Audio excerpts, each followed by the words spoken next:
Hello friends, I'm Rosa. Welcome back to the channel. So I am pre-recording a little bit because I know that the second half of March is going to be extremely busy for me. And so I'm also really excited to actually get started with this. So today we're recording my April TBR, but it's going to be a little bit different from the usual way that I do TBRs because I have currently wrapped all my physical TBR, like all the books on my physical TBR, so all the books that I own that I've not read. I've wrapped them up in brown paper and I don't know, I can't remember what book is hidden behind which number. And so what we're gonna do because of this, I have filled 2 canisters that I own. They're tea canisters from Fairy Loot, but I filled them up with numbers. So in this one, I have the numbers that, or the books that I know that I need to read throughout 2023. So they're the 23 books that I need to read for 2023, like the books from that video, or the books from that video, but also the 12 books that you guys told me to read throughout 2023. So we're gonna pick like 2 numbers from this canister, and then from this we're gonna pick 8. And then I got the 2 book club picks that I'm also gonna tell you about. But like, I don't know, these 10 books that I'm gonna choose from these 2 canisters, I don't know what they're gonna be, and I'm super excited. So I thought we'd do it together because that's fun, right? Like, it's not just fun for me, it's also fun for you. So let's get started. Let's just pick some numbers. Hopefully I might have to cheat and read some synopses before, oh, wrong canister, before summarizing the books to you. Let's just shake it good. It's not that there's a whole lot of numbers in here. Let's go with this one. So this says number 5. Number 5? Okay. Exciting. We got a number 5. We have a number 19 as well.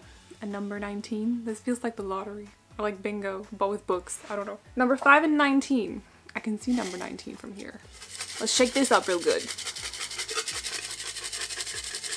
Okay. For this one, we have number 143.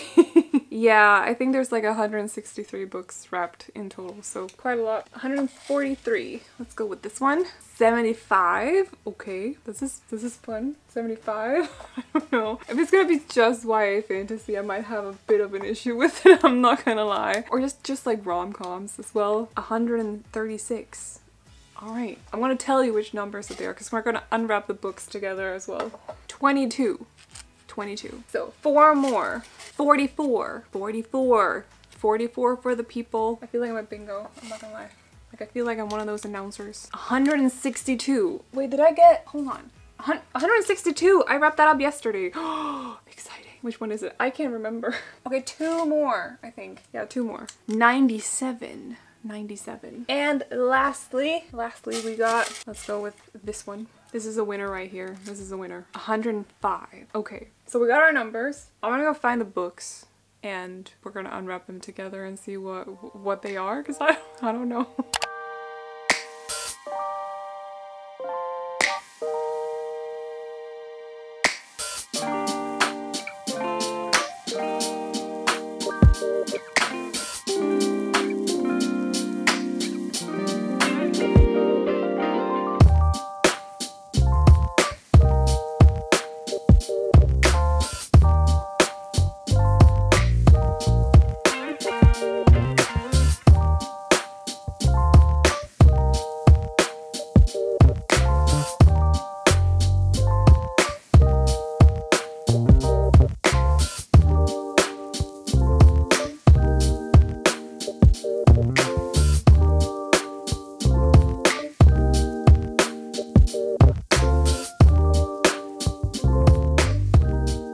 So I'm back with the books. They were surprisingly hard to find, is all I'm gonna say.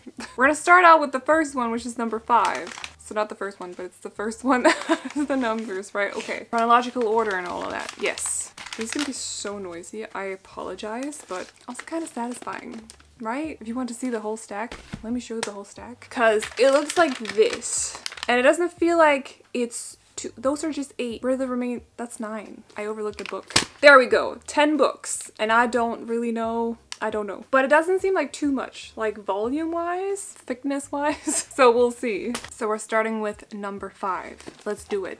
Okay, first book, very fitting actually, is The Wicked King by Holly Black. So I have been wanting to pick this up lately, so this is just fine. Also because the Stolen Era came out and I feel like I'm behind everyone else as I haven't already read this. I read The Cruel Prince and then I just didn't continue for some reason. I loved it. I thought it was great. I just didn't continue. But essentially in the first book, The Cruel Prince, we follow Jude, who is a human living in the fairy world where she's being bullied by this group of fae. So one of them is their leader, like this bully group's leader is called Carden, and he is also the youngest prince of the High King of Fae, or fairy, whatever the place is called. So like he has power, Jude does not. Not really, because she's a human living in fairy. So she is, first of all, very set on getting revenge on these people in various ways, but also decides to work with one of the other, I think it's another brother or something. So like, there's a lot of court intrigue in this. It's a bully romance,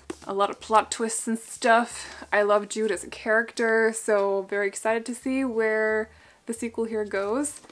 Also because I remember very vividly how the first one ends, and I don't know how I did not manage. Like, I don't know how I managed to just stay away from the sequel. I don't know.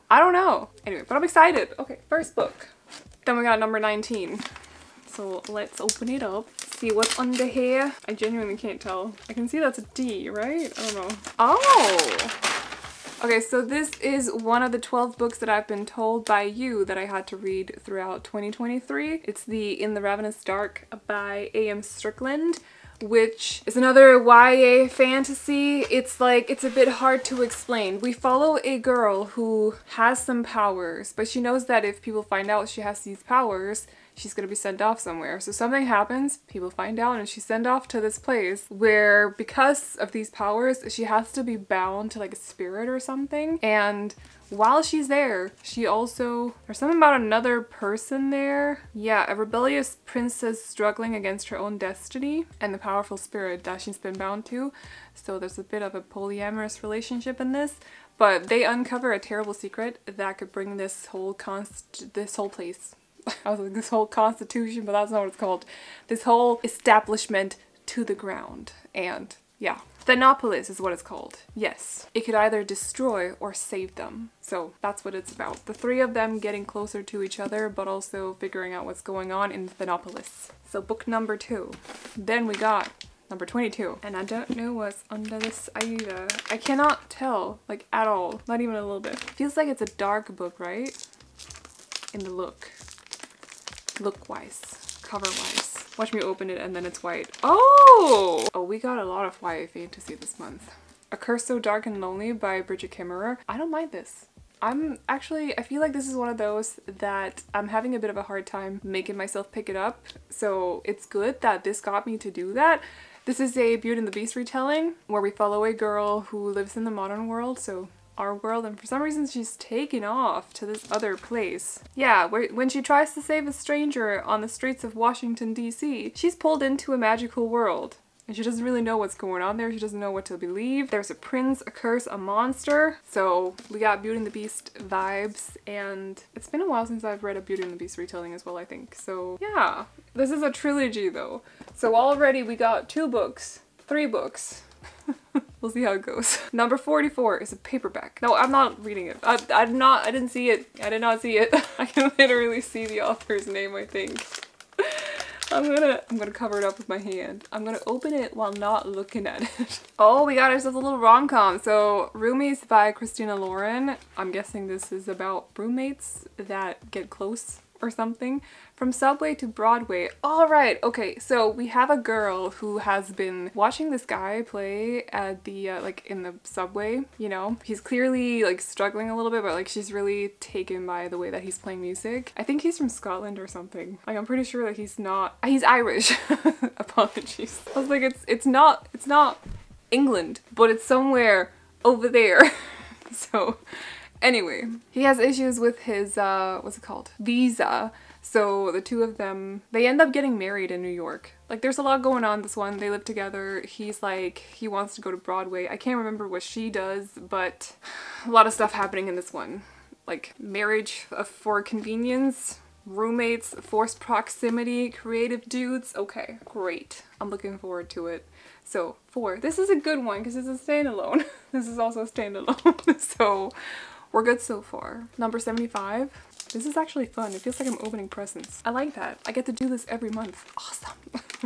Oh, we got another YA trilogy. The Unbecoming of Dyer. So I can't remember what this is about, like, at all, other than I think it's contemporary fantasy. Dyer doesn't think life can get any stranger than waking up in a hospital with no memory of how she got there. It can. She believes there must be more to the accident she can't remember that killed her friends and left her mysteriously unharmed. There is. She doesn't believe that after everything she's been through, she can fall in love. She's wrong. I'm sorry, but it's literally written that way. It's not just me. It's not just me doing that. I just want to say. So, a contemporary fantasy with romance, possibly? I remember buying this whole trilogy in 2021 or something. Can you even see that? No. There we go. But never got to read it. Another paperback. No idea what this is. Oh, which number is it? Number 97. Nice! To mix it up a little bit, we got a thriller, In My Dreams I Hold a Knife by Ashley Winstead, which all I know about this is that, yes, it's a college reunion, 6 friends, and there's an unsolved murder. So I don't really want to know more than that. I think for me, going into thrillers, I need to know as little as possible. So we're just gonna go with the vibe. But I'm very excited for this. I got it for Christmas, 2022. So, number 105. Feels like a paperback. Oh, that is cute! This is another one of those I have been having a hard time telling myself that I should pick up, even though, like, I really want to read it, don't get me wrong, but I'm just having a hard time being like, now is the time. So The Undertaking of Hart and Mercy by Megan Bannon, sorry. I'm gonna read out loud the back because I always butcher this one. Hart Ralston is a marshal tasked with patrolling the strange and magical wilds of Tanria. It's an unforgiving job and he's got nothing but time to ponder his loneliness. Mercy Birdsall never has a moment to herself. She's been single-handedly keeping Birdsall and Son Undertakers afloat in defiance of sullen jerks like Heartache Hart, the man with a knack for showing up right when her patience is thinnest. Patience. Yes. After yet another run-in with Merciless Mercy, Hart finds himself penning a letter addressed simply to a friend. Much to his surprise, he receives an anonymous letter in return, and a tentative friendship is born. Little does Hart know, he's bearing his soul to the person who infuriates him the most. So, pen pals, but like enemies in real life. Oh yeah. But with a touch of fantasy. Ow. We got 3 more books, and then I got the 2 book club picks as well. So 136. Actually, oh gosh, this is a quartet. Okay, but I only have 1 and 2. The Raven Boys by Magnus. I can't summarize this. There's something about a girl, 4 boys that go to an all-boys school who are digging into some kind of secret, a mystery, and she's getting all involved with them some way. Not like that, but maybe also a bit with like that with one of them. I can't really recall. And something about dreams. And that's all I know. That's all I want to know before going into it. I don't need to know more than that. I enjoyed the Scorpio Races by Magnus quite a lot, so I have a good authority that I like this as well. It's just another one of those I'm having a hard time like telling myself to pick up. So a lot of YA fantasy. Ooh. But anyway, the Raven Boys. And then we got this, which feels very heavy. Wow, why is it so heavy? Jesus. You can weightlift this book. What the heck? What number was it? 143. I have no idea. Oh, that's fun! So, Magnus Chase, the first book in the Gods of Asgard by Rick Riordan. I only have this one, so I'm gonna read this one, figure out if I like it or not, and if I do, I'll look into finding the other ones as used copies because this is bought used. And as far as I know, it's kind of like Percy Jackson, but we follow who I'm guessing is Thor's son and something about a sword. I can't remember one more than that. Yeah, because it's called The Sword of Summer. So it's the same kind of like concept, but different gods, Norse gods instead. In case you didn't know, I'm from Denmark, so I feel like this would be fun for me, but at the same time, I'm gonna be very nitpicky with how they're depicted and everything. So just so you know, I'm gonna be very toxic when that review comes out. You've been warned already. But we got him right there, Magnus Chase. And then the last one, I don't know what this is. I feel like I could see it through. Oh, I can't actually see through it. When I tell you that this came in literally yesterday, Electric Idol by Katie Robert, I think it's a welcome addition to this because it's a lot of YA and this is very much adult. Very much adult fantasy romance with a lot of smut in it. It's a retelling of Psyche and Eros, I think, and it's the sequel to Neon Gods, but they're companion novels, so it's not like you can read them on their own. But other than that, I don't really know what the plot in it is. I just know that it's probably got the same kind of vibes as Neon Gods does, so I got a little bit of fantasy romance. I mean, a little bit of, you know, this in my lineup as well. It's a fun mix, yeah. And so that completes the unwrapped lineup. This is funny. Like, this is funny because I feel like together, me alone, would not have picked these as one TBR, but I'm okay with it. I'm excited to read all of the books. This is why I chose to wrap up my books as well, because I'm just in a phase where I'm okay with reading everything that I have, and so I felt like it was just, I was okay with it. Like, I was comfortable wrapping them up and not knowing what to pick next, you know? Or what would be picked next. So I'm actually very content with this. But then on top of these 10 books, I also have the 2 book club picks. So the primary one is Frost by Cian Crawford, which is about a girl who comes home one day and she finds her boyfriend in bed with another girl. So she runs off, decides to be single for the rest of her life. But then the Seelie King comes to town. He's looking for a wife and she doesn't want the job. She doesn't want to do it, but she ends up insulting him, and because of this, he's like, you're perfect for the job, because he doesn't actually want to be married. So they enter a deal, they start to fake date, and then while they do that, apparently she has issues with people trying to murder her because other girls really want her spot as the wife of the Seelie King. But also the two of them are growing very close to each other as well. So fantasy romance by Cian Crawford. And lastly, and I know some of you are going to be very excited about this, I'm reading Sorcery of Thorns by Margaret Rogerson. If I like this, I also have the novella, so I'll be reading that as well. But YA fantasy. Oh, by the way, if you want to check out the book club, there's a link to it in the description box and also in the pinned comment. But what is it? Oh gosh. It's about a girl who works at a library and she protects grimoires from various things. She doesn't like witches and wizards, like magic sorcerers. Or it's more like she protects everyone else from getting to these grimoires because they're dangerous. And as far as she knows as well, sorcerers are extremely dangerous as well, and you do not meddle with them at all. But then something happens at the library. One of the most dangerous grimoires is set on the loose, and so this sorcerer turns up. He's like her worst enemy. They do not get along at all, but he turns up with his demonic servant or something. They have to get this grimoire under control, and so they have to form an alliance, and as they start working together, they start growing closer, and she starts to question if everything that she's been taught about sorcerers being evil and all of that, if it's actually true. So Sorcery of Thorns. Very excited, wondering why she's holding a sword, because she's a librarian. Not saying librarians are badasses, just wanna, so we got that cleared, but like swords? What kind of library is this? Anyway, also gorgeous cover.